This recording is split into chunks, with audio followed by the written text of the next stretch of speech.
Hi అందరికీ welcome back to my channel DJ foods and taste. ఈరోజు summer special బాదం powder ఎలా చేసుకోవాలో చూద్దాము. సమ్మర్లో చాలా అంటే చాలా బాగుంటుంది తాగితే. డెఫినెట్గా ట్రై చేసి మీకు ఎలా వచ్చిందో నాకు కామెంట్ ద్వారా తెలపండి. దాని ప్రాసెస్లోకి వెళ్ళిపోదాం. ఫస్ట్ నేనైతే 1 కప్ బాదం తీసుకున్నాను. అదే కప్పుతో 1 కప్ షుగరు, కొన్ని కాజూసు, 2 యాలక్కాయలు. ఫస్ట్ గ్యాస్ మీద ప్యాన్ పెట్టుకొని ప్యాన్ అనేది హీట్ అయిన తర్వాత మనం 1 కప్పు బాదం తీసుకున్నాం కదా, బాదం అనేది గోల్డెన్ బ్రౌన్ కలర్ వచ్చేంత వరకు వేయించుకోవాలి.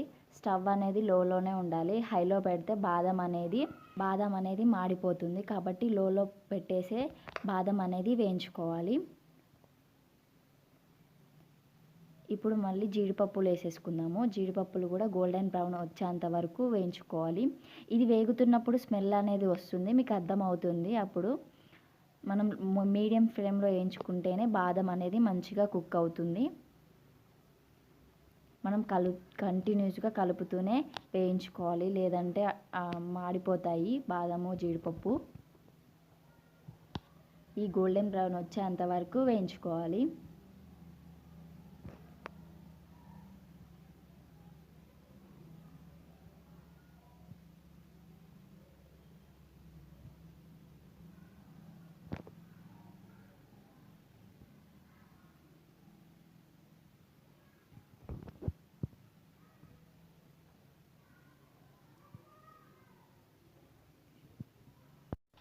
బాదము వేగిపోయాయి. ఇప్పుడు మనము ఒక ప్లేట్లోకి సర్వ్ చేసేసుకుందాము, ఎందుకంటే ఇవి చల్లారాలి.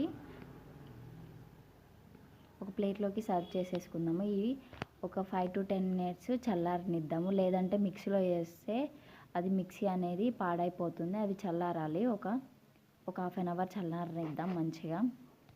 చూడండి, బాదం అంతా చల్లారిపోయింది. ఇప్పుడు మిక్సీలోకి వేసేసుకుందాము అంతా. ఫస్ట్ ఈ బాదంని జీడిపప్పునే మిక్సీ పట్టేసుకోవాలి.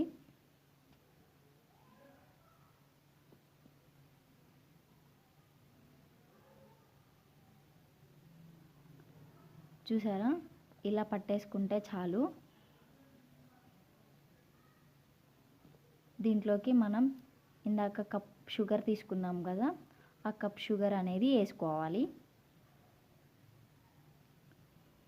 కొంచెం 2 యాలక్కాయలు, కొంచెం పసుపు వేసేసుకుందాము ఫ్లేవర్ కోసం.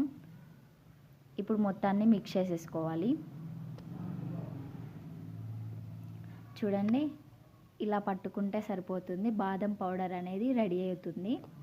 ఇప్పుడు మనము ఒక ప్లేట్లోకి సర్వ్ చేసేసుకుందాము. వేడివేడిగా ఉంటుంది కాబట్టి ప్లేట్లో వేస్తే చల్లారుతుంది, కాబట్టి ప్లేట్లోకి సర్వ్ చేసేసుకుందాము.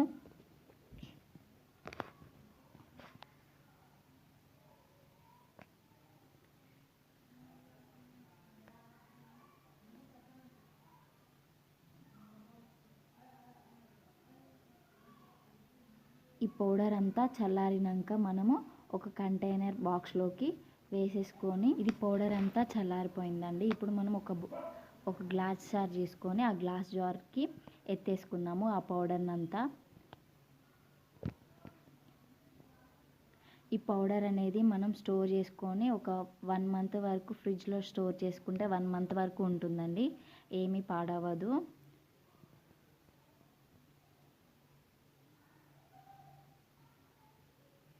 వన్ మంత్ ఫ్రిడ్జ్లో స్టోర్ చేసుకోవచ్చు. టేస్ట్ అనేది బాగుంటుంది చాలా.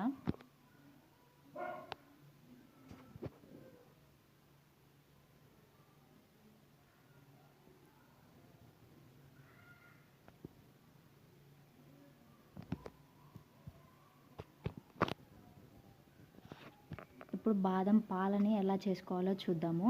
నా దగ్గర కాచి చల్లార్చిన పాలు ఉన్నాయండి. నేను ఒక గ్లాస్లో పాలను తీసుకుంటున్నాను. పాలను తీసుకున్న తర్వాత నేను 2 spoons ఆఫ్ ఆ పౌడర్ అనేది వేసేసుకుందాము.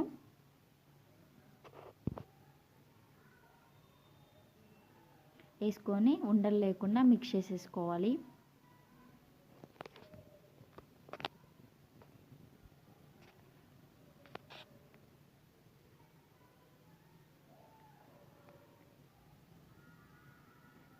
టేస్టీ బాదం పాలు రెడీ అండి. డెఫినెట్గా ట్రై చేయండి, చాలా అంటే చాలా బాగుంటుంది.